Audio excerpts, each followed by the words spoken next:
قصتنا اليوم تتكلم عن ربع حبوا يروحون إلى كشتة، يعني صيد طيور وما صيد طيور بأحد الدول الخليجية.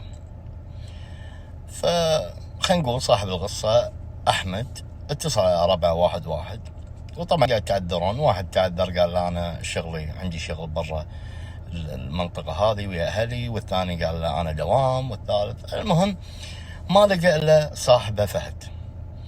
وفهد هذا ما يرد بولا شيء، يعني أي قناص أي رحلة أي شيء بيروحونها فهد هو القدام. فما لقى عليه، خلاه آخر شيء لأنه يدري إنه يبيه، فقال إنه يبي يلم الشباب بس ما حصل نصيب.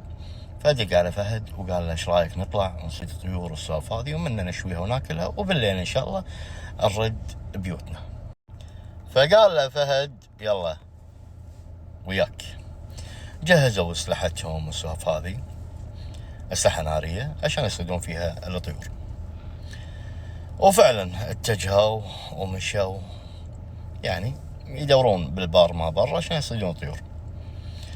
وهم قاعد يمشون ما في شيء، يعني ما في طيور ما في شيء. فكل واحد قاعد يطلق له طلقه بالهواء، يمكن يكون في طيور ما طيور، بين شير بين او نازلين على الارض يطيرون من الخوف عشان يشوفونهم، فما في. فهم قاعد يسوون كذي وقاعد يمشون بالبر هذا. فيو عند المنطقة هذه كانت تكرمون كلها فطايس، يعني زبالة، غنم ميت، ومجمعينهم مكان واحد. فقالوا شنو هذا فيبي يوخرون، ولا مرة واحدة يتفاجأ أحمد أن بين هذول الأشياء طلع تكرمون كلب،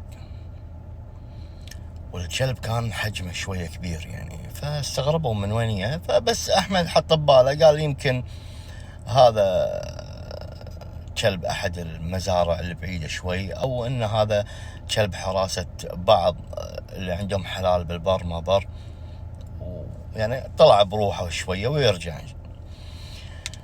ففهد قال لف خله أخرع. قال له معود خله معود، والحين ما بقى شيء على أذان المغرب، باقي تقريبا 20 دقيقة على أذان المغرب، وهذا وقت مو زين، يعني وقت خروج الجن، وانت ما تدري هل الكلب هذا انه لا يكون انه مو كلب، يكون جن او متلبس جن.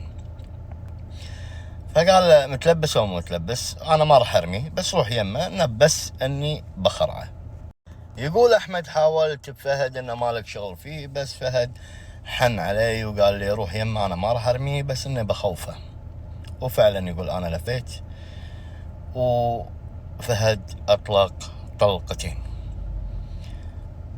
انا شفت، يعني احمد يقول انا شفت تكرمون الكلب ما في شيء يعني واقف، بس بنفس الوقت اللي صار الرمي سمعنا صوت صرخة انسان، صرخة واحد انصاب، يعني احد رماه او احد حاشه بشيء.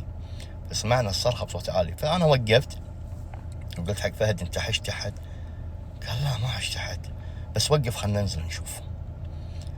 فيقول انا وقفت بمكاني، فهد بطل الباب واتجه الى مكان تكرمون الزبالة ما زبالة، واتجاه الكلب هذا. يقول احمد انا قاعد بالسيارة واشوف صاحبي فهد وهو رايح، شفته وصل مسافة وسلاحه بيده، مرة واحدة نزل السلاح وطمر طمرتين بالهواء ويا ركض وركب السيارة. من هاللحظة حسيت ان صاحبي فهد مو بوعيه. شلون مو بوعيه؟ كل ما اكلمه بشيء كله يسرح.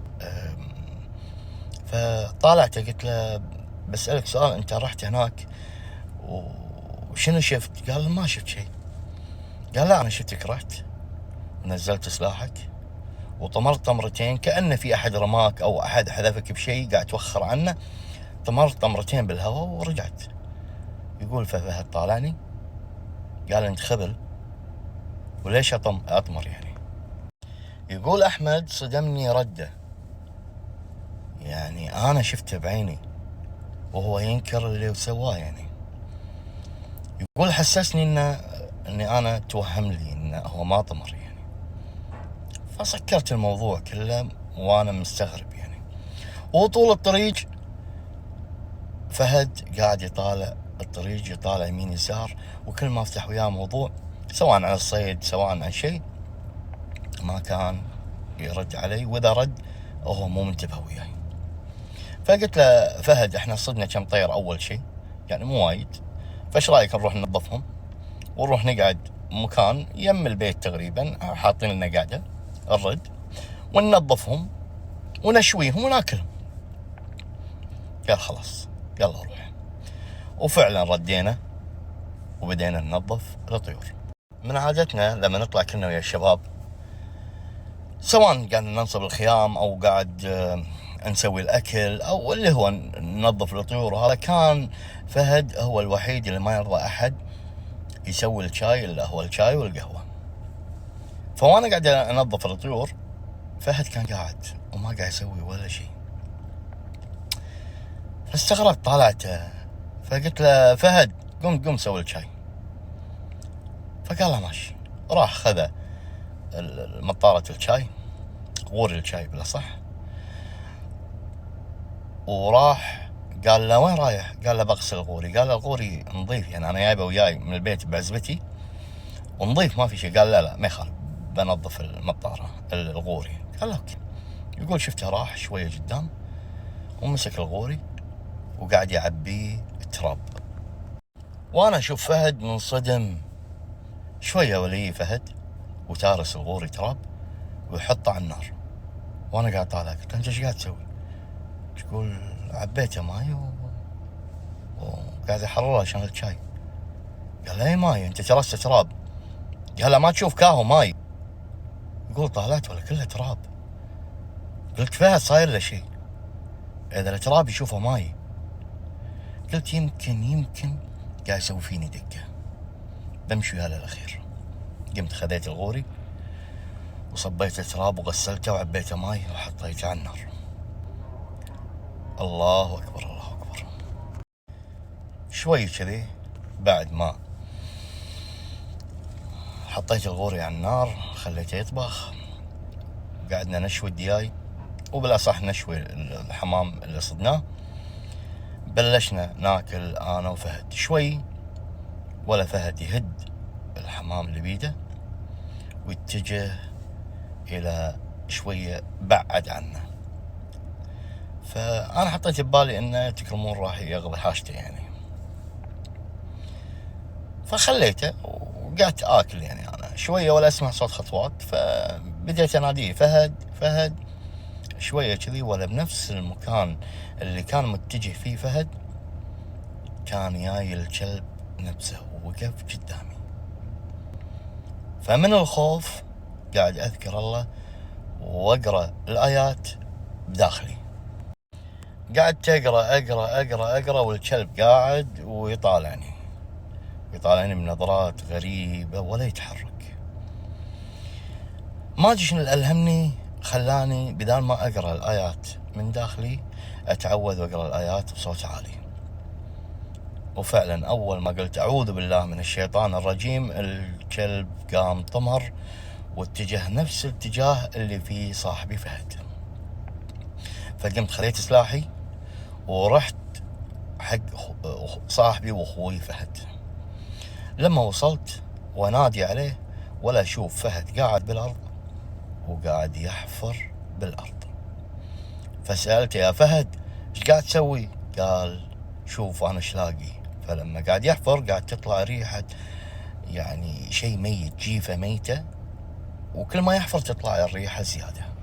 وبلش فهد وهو قاعد يحفر قاعد يطلع عظم من الحفرة اللي قاعد يحفرها. فقلت له فهد ايش قاعد تسوي؟ قاعد يقول له شوف هذا كله ذهب وفضة.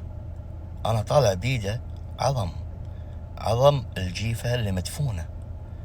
فقلت له فهد ايش قاعد تسوي؟ فقاعد ياخذ العظم ويحطه بجيبه فهد.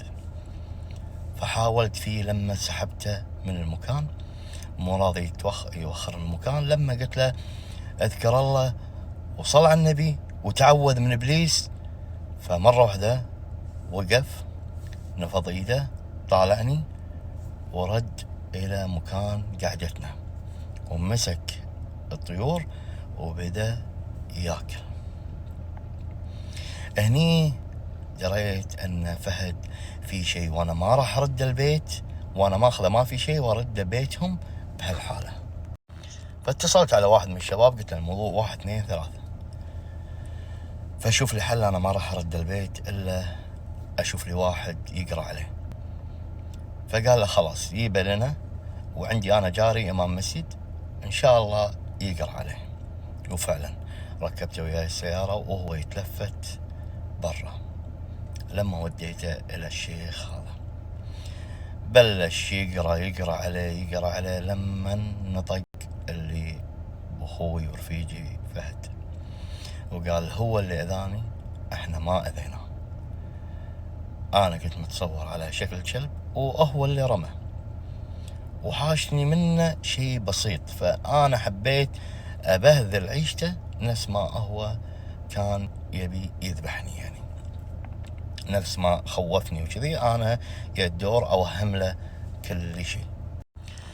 ومن بعد الله ثم الشيخ هذا قدر الشيخ هذا يطلع اللي برفيجي فهد، ولله الحمد. هذا كان كله من استخفاف بالحيوان، وهو ما يدري هل هو متلبس هل هو حيوان، فكان هذا استخفاف فيه، ولله الحمد انه ما ذبحه. هذا ما ذبحه وكذي بلشوا فيه خلوه نفس المينون. تم فترة يحلم كوابيس وشوي شوي على الغراءة، لله الحمد فهد صاحبي راح من هذا كله. وحلف فهد من يومها ليومك هذا أن ما يطلع أي رحلة. وأحمد نفس الشيء يقول من بعد الموضوع هذا ما أدق على فهد أي رحلة، إذا بروح يا ربي أروح، بس إني ما تواصل ويا فهد حق أي رحلة. ولله الحمد بعدها كل شيء صار أوكي، وفهد صار بخير الحمد لله يا رب. والموضوع هذا مو من زمان، هذا يعني خلال كم سنة اللي طافت. فيا جماعة الخير لا تشوفون بهايم وتضرونهم وانتم ما تدرون شنو، حتى لو كان موجن مهما يكون هذا بهيمة، يعني روح، هي مو وناسة يعني. فربك حماه حق نفسه وحق أهله. أنا ما تدري شنو راح يسوي بأهله إذا كان راد البيت. وكان تصرف أحمد وايد ممتاز. وهذه كانت قصتنا اليوم، وإن شاء الله في قصة ثانية شوية أقوى حاجمة، وانتظروني حق القصة الثانية إن شاء الله.